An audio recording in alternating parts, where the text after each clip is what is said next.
نحمده ونصلي على رسوله الكريم أما بعد أعوذ بالله من الشيطان الرجيم واتل عليهم نبأ بني آدم بالحق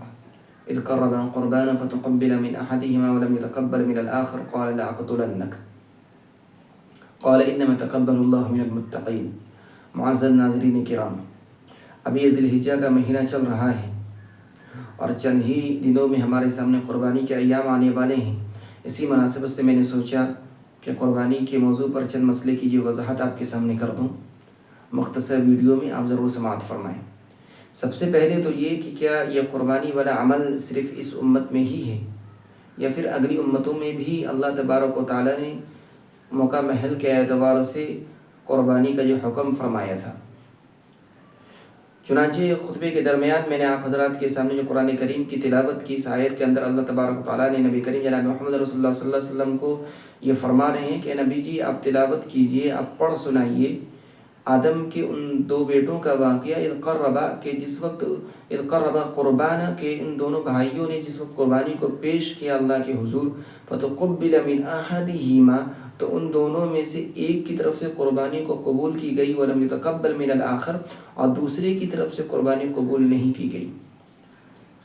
تو جب دوسرے کی طرف سے قربانی قبول نہیں کی، دوسرے بھائی نے جو کہا کہ قال لأقتلنک، کہ ضرور جو ہے میں تم کو جو قتل کروں گا۔ پہلے بھائی نے کہا انما تقبل اللہ من المتقین، کہ ایسے عمل تو اللہ تبارک و تعالیٰ صرف متقیوں کا ہی جو قبول فرماتے ہیں۔ تو اس آیت کریمہ سے ہمیں یہ پتہ چلا کہ قربانی کا سلسلہ صرف اس امت میں نہیں بلکہ اس روئے زمین پر جب سب سے پہلے انسان جو ہے حضرت آدم علیہ السلام اس دنیا میں تشریف لائے تھے، اللہ تبارک و تعالیٰ نے اس وقت سے ہی یہ قربانی کا نظام جو شروع فرما دیا تھا۔ ساتھ ہی میں اس آیت کے اندر ایک بات کی طرف اور بھی اشارہ ہے کہ دوسرے بھائی نے جو نیک تھے انہوں نے فرمایا کہ اللہ تبارک انما یتقبل اللہ من المتقین، کہ ان ایسے اعمال کو جو اللہ قبول فرماتے ہیں وہ صرف وہ تقوی کی بنیاد پر قبول فرماتے ہیں۔ مراد اس سے یہ کہ جب آپ جو ہے قربانی، جب ہم اللہ کے راہ میں ابھی جو ہے چند دنوں میں ہم قربانی اپنے جانوروں کو اللہ کے راہ میں قربان کریں گے، تو اس میں اس بات کا ضرور خیال رکھیں کہ بالکل اخلاص الہیت کے ساتھ اللہ سے ڈرتے ہوئے، تقوی اختیار کرتے ہوئے اور محض اللہ کی رضا کے لیے ہم قربانی کریں، جس کا فائدہ یہ ہوگا کہ اللہ کے دربار میں جو ہمارے قربانی کو جو قبول کیا جائے گا۔ لہذا نام و نمود اور صرف جو ہے واہوائی کے لیے اور نام کمانے کے لیے اور جو ہے لوگوں میں میرا ایک نام ہو، اس طرح یہ سارے جو ہے ان ساری چیزوں سے جو ہے خود بھی بچنے کی کوشش کریں اور اللہ سے جو ہے اس سے جو ہے پناہ بھی مانگتے رہیں۔ ساتھ ہی میں اللہ تبارک و تعالیٰ نے دوسری جگہ اور ارشاد فرمایا اس سلسلے میں کہ وَلِكُلِّ أُمَّةٍ جَعَلْنَا مَنْسَكًا لِيَذْكُرَ اسْمَ اللَّهِ عَلَى مَا رَزَقَهُم مِّن بَهِيمَةِ الْأَنْعَامِ، کہ اللہ تبارک و تعالیٰ نے ہر امت کے اس میں جو ہے یہ قربانی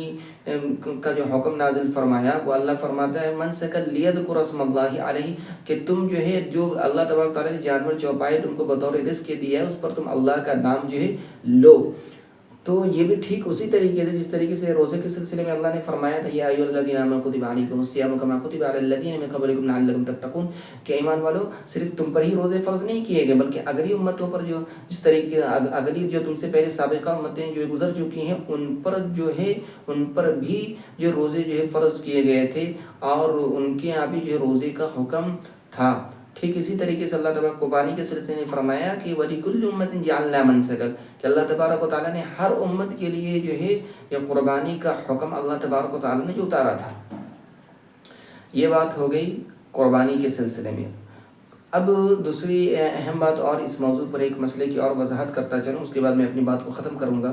وہ یہ کہ قربانی وہ جو ہے کن لوگوں پر واجب ہے۔ تو آپ جو ہے اس مسئلے میں اکثر جو لوگ غلطی کر جاتے ہیں، تو یہ سن لیجئے، یہ جان لیجئے اچھی طریقے سے کہ بہت سے لوگوں کا گمان اور خیال یہ ہوتا ہے کہ قربانی تو صرف ان لوگوں پر مالدار ہے، ان لوگوں پہ جو ہے واجب ہے جو مالدار ہو، اور مالدار جو ہے وہ یہ سمجھتے ہیں کہ اللہ تبارک تعالیٰ نے جن کے اوپر حج جو ہے جن کے اوپر جو ہے فرض ہو، یعنی کہ جن کے اندر حج کرنے کے جو شرائط جو ہے پائے جاتے ہوں، یا پھر جس کے اوپر جو ہے زکوٰۃ فرض ہو، تو ایسے لوگوں پر جو قربانی واجب ہے ایسا نہیں، بلکہ جن لوگوں پر بھی صدقے فطر واجب ہے اور وہ رمضان میں عید الفطر کے موقع پر وہ صدقے فطر جو نکالتے ہیں، ان تمام لوگوں پر قربانی بھی جو واجب ہے۔ اس کی جو اور چند ان کی تھوڑی اور وضاحت میں کرتا چلوں، وہ یہ کہ اگر کسی کے پاس ضرورت اصلیہ یعنی انسانی جو ضروریات ہے، گھر میں جو ہے ضروریات، ان کی ضرورت کے جو سامان ہیں، پہننے کے کپڑے ہیں، اور اسی طریقے سے بیڈ وغیرہ، چوکی، پلنگ، یہ ساری چیزیں آپ کے گھر میں ہیں، کرسی، یہ ساری چیزیں اگر آپ کے استعمال میں ہیں، سال میں ایک آدھ مرتبہ بھی اگر یوز ہوتا ہے تو یہ اور بات ہے، لیکن ان اشیاء میں سے، ان تمام اشیاء میں سے جو کہ سونے چاندی کے علاوہ ہیں، گھر میں اسی طریقے سے کام کاج کے جو اوزار ہیں اور وہ پورے سال جو ہے یوز استعمال نہیں ہوتے، رکھے رہتے ہیں، تو ان تمام چیزوں کی قیمت اگر لگائی جائے، کا اندازہ کیا جائے، اور اس کی قیمت اگر 52.5 تولہ اگر چاندی کی قیمت کے بقدر، یعنی اس وقت کے جو ہے قیمت کے اعتبار سے قریب جو ہے کم و بیش جو 50,000 روپے ہوتے ہیں، 50,000 روپے قیمت کے برابر اگر پہنچ جاتے ہیں تو پھر اس شخص پر جو ہے یہ قربانی جو ہے واجب ہے۔ اچھا، ایک سوال اور بہت سی مرتبہ لوگوں کا یہ رہتا ہے کہ بھائی ہمارے اوپر قرض ہے، ہم قربانی جو ہے کیسے کریں گے؟ تو یہ قرض کو بھی یہ جو مطلق جو ہے قرار دیتے ہیں اس طریقے سے، اس میں بھی اس کی جو ہے اگر کوئی مقروض ہے تو اس کی جو ہے نوعیت ہے کہ کس کنڈیشن میں ان کے اوپر جو قربانی واجب ہوگی، کس کنڈیشن میں نہیں ہوگی۔ اس کا کنڈیشن یہ ہے کہ اگر کسی بھی انسان کے اوپر اگر جو ہے قرض ہے، وہ مقروض ہے، تو وہ پھر انداز لگائے اسی سامان میں سے جو ان کے پاس تمام جو اشیاء ہیں برتنے کی، وہ اندازہ لگا لیں گے، تھوڑی دیر کے لیے فرض کر لیں گے، سپوز ڈیٹ، یعنی سمجھ لیجئے آپ، وہ یہ اپنے آپ میں گمان کریں گے کہ فرض کر لو یہ تمام اشیاء جو ہیں میرے پاس، اگر میں اس کو جو ہے بیچ دیتا ہوں اور بیچنے کے بعد جو میرے اوپر قرض ہے اس قرض کو میں جو ہے ادا کرتا ہوں، اس کے بعد میرے پاس کتنی رقم بچتی ہے، تو آپ اندازہ لگائیں کہ قرض ادا کرنے کے بعد بھی اگر جو آپ اندازہ لگائیں کہ قریب 50,000 کے قریب میرے پاس قیمت جو ہے بچ رہی ہے، تو پھر اس کنڈیشن میں بھی جو ہے قربانی جو ہے